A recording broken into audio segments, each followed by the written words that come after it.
दिसंबर 1936 की एक शाम थी।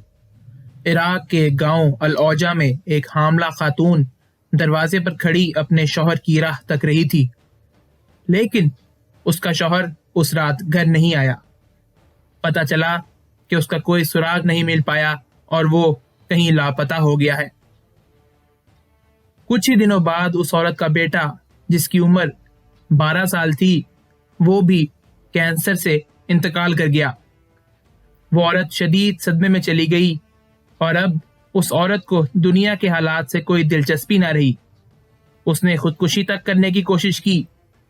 आखिरकार अप्रैल 1937 में उसके यहाँ एक बच्चे की विलादत हुई, जिसका नाम सद्दाम रखा गया, जिसका मतलब है हिम्मत वाला या बहादुर।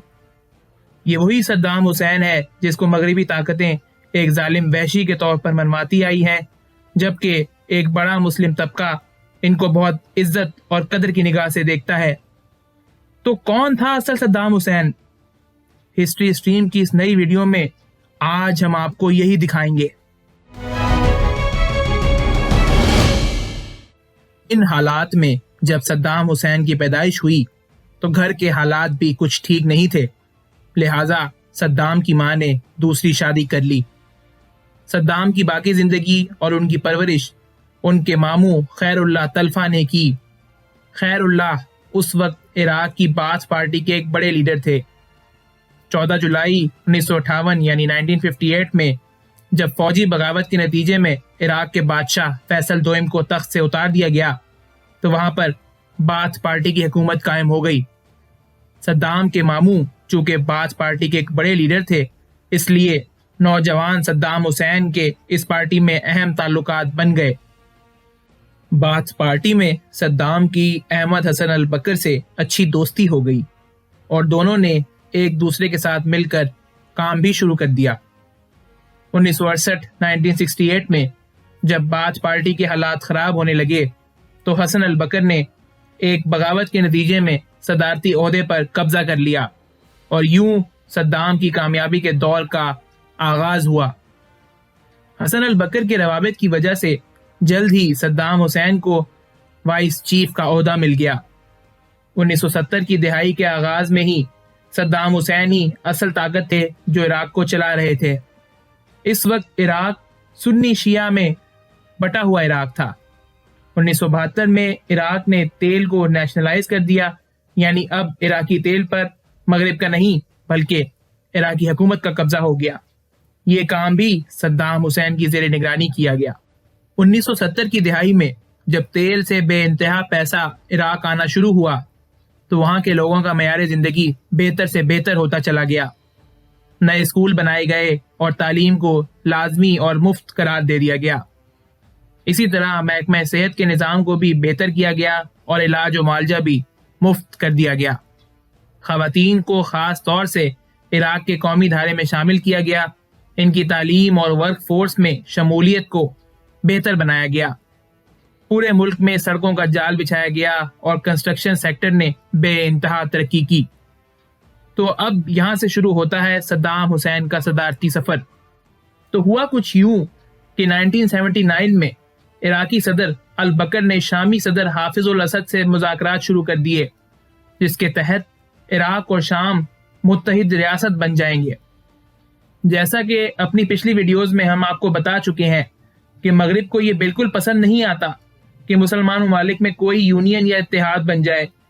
लिहाजा CIA ने सद्दाम हुसैन को अपने साथ मिलाया और सद्दाम हुसैन ने ही सदर अल बकर को जबरदस्ती इस्तीफा दिलवाकर इक्तदार पर कब्जा कर लिया। जी हाँ, वही सद्दाम हुसैन, इनको लाने वाली CIA ही थी। और यूं सद्दाम हुसैन इराक के 5वें सदर बन गए। तो हुआ ये कि इधर इराक में सद्दाम हुसैन सदर बन गए और दूसरी जानिब ईरान में इनकलाब आ गया। अब चूंकि सद्दाम हुसैन अमेरिका और सऊदी अरब के इत्तेहादी थे, लिहाजा 1980 में ईरान को काबू करने के लिए अमेरिका की पुष्पनाही की बदौलत इराक ने ईरान पर चढ़ाई कर दी। ये जंग 8 साल तक चलती रही और बेशबहा मासूम इंसानी जानों का ज़िया हुआ। इस जंग ने ना सिर्फ जानी नुकसान किया बल्कि इराक और ईरान दोनों मईशतों का भी بھرکس نکال کر رکھ دیا۔ اور تو اور دونوں ممالک کو واپس 1979 کی بارڈرز پر جانا پڑا۔ ایران جنگ ختم ہوئے 2 سال ہی گزرے تھے کہ 1990 میں عراق کے کویت کے ساتھ حالات خراب ہونے لگے۔ اصل میں کویت عراق سے اپنا پیسہ واپس مانگ رہا تھا جو کہ کویت نے عراق کو ایران جنگ کے وقت دیا تھا، جس وجہ سے صدام حسین نے یہ کہنا شروع کر دیا کہ کویت تو عراق کا ایک حصہ ہے اور اس کو عراق میں ضم ہو جانا چاہیے، جس کا نتیجہ یہ نکلا کہ صدام نے امریکہ کی منظوری کے بعد ہی کویت پر چڑھائی کر دی، لیکن کویت پر قبضہ ہوتے ہی امریکہ نے پلٹا کھا لیا اور 1991 یعنی 1991 میں سعودی عرب کی مدد سے عراق پر چڑھائی کر دی۔ شدید بمباری کے نتیجے میں ایک تو عراق کا بہت ہی زیادہ نقصان ہوا، اس کو کویت سے نکلنا پڑا، اور دوسرا عراق اب امریکہ کے نشانے پر آ بیٹھا۔ 1995 سے ہی امریکہ اور اس کے اتحادیوں نے عراق پر الزامات لگانا شروع کر دیے کہ ان کے پاس WMD یا ویپنز آف ماس ڈسٹرکشن ہے۔ یہ مہم کافی دیر تک جاری رہی اور اسی مہم کے نتیجے میں عراق پر کئی پابندیاں یا سینکشنز لگا دی گئیں۔ عراق کو نو فلائی زون قرار دے دیا گیا، یعنی کوئی جہاز عراق کے اوپر سے نہیں گزر سکتا، اور تو اور عراق کا تیل بھی بند کر دیا گیا، یعنی عراق اپنا تیل دنیا کے کسی ملک کو بیچ نہیں سکتا تھا۔ اس طرح عراق کے حالات بہت خراب ہوتے جا رہے تھے۔ لیکن حیرانی کی بات یہ ہے کہ صدام حسین نے کبھی بھی پبلک میں یہ نہیں کہا کہ ان کے پاس WMDs نہیں ہے، جس کا انجام یہ ہوا کہ 2003 میں امریکہ اور برطانیہ نے عراق پر چڑھائی کر دی۔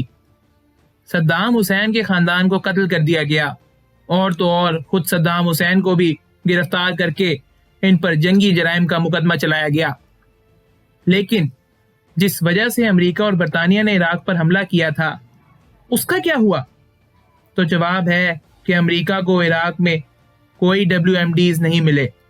تفتیش کے دوران صدام حسین نے امریکی ادارے FBI کو بتایا چونکہ عراق کو ڈر تھا کہ ایران عراق پر حملہ نہ کر دے، اس لیے پبلک میں آ کر صدام حسین نے یہ کبھی نہیں کہا کہ عراق کے پاس WMDs نہیں ہے۔ صدام حسین پر مقدمہ چلا اور جرائم ثابت ہونے پر 5 نومبر 2006 کو موت کی سزا ان کو سنا دی گئی۔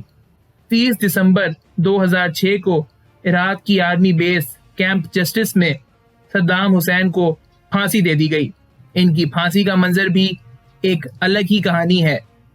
جب صدام کو تختہ دار پر لایا گیا تو انہوں نے مختصر خطاب کیا اور فرمایا، یا اللہ رحم نازل فرما محمد اور آل محمد صلی اللہ علیہ وآلہ وسلم پر اور ان کے دشمنوں پر لعنت بھیج۔ تب ہجوم میں لوگوں نے شور مچا کر ان کو روکنا چاہا، جس پر صدام نے کہا، کیا تم اس بات کو مردانگی کہتے ہو؟ تو ہجوم سے آواز آئی، جہنم میں جاؤ، جس پر صدام نے کہا، جہنم یعنی کہ آج کا عراق۔ تو پھر انہوں نے کلمہ شہادت پڑھا، لیکن وہ کلمہ شہادت مکمل ہونے سے پہلے ہی صدام کو لٹکا دیا گیا، اور یوں یہ کہانی اپنے انجام کو پہنچی۔ صدام حسین کو ان کے آبائی گاؤں العوجہ میں دفن کر دیا گیا۔ 2015 میں ان کے مزار پر حملہ بھی کیا گیا، لیکن ان کے قبیلے نے حملے سے پہلے ہی ان کا جسم قبر سے نکال کر کہیں اور منتقل کر دیا تاکہ ان کا جسم کہیں باغیوں کے ہاتھ نہ لگ جائے۔ ان کا جسم آج کہاں ہے، یہ آج بھی ایک راز ہے۔ یوں صدام کو لانے والا اور مارنے والا دونوں امریکہ ہی تھا۔ صدام کے بعد کا عراق آج تک سلگ رہا ہے، کبھی داعش تو کبھی کچھ اور۔ روز ہی ایک نئی کہانی عراق کی منتظر ہوتی ہے۔ شاید آئندہ کچھ سالوں میں حالات بہتر ہو سکیں، ہم کچھ نہیں کہہ سکتے۔ اپنی رائے کا اظہار ہمیں کامنٹ سیکشن میں ضرور کریں۔ اس کے ساتھ ہی ہمارے چینل کو لائک، سبسکرائب اور اپنے دوستوں میں شیئر کرنا نہ بھولیں۔ ساتھ ہی بیل آئیکن کو بھی ضرور دبائیں تاکہ آپ کو ہمارے چینل کے متعلق پر وقت اپڈیٹس مل سکیں۔ اس کے علاوہ آپ ہمیں فیس بک، انسٹاگرام اور ٹویٹر پر بھی فالو کر سکتے ہیں، لنکس ڈسکرپشن میں موجود ہیں۔ اس کے علاوہ اگر آپ جاننا چاہتے ہیں کہ پاکستان نے کیسے بوسنیا کے مسلمانوں کی مدد کی تو یہاں کلک کریں اور یہاں جانیے کہ کیسے پاکستان نے श्री लंका को उसके बुरे वक्त में बचाया।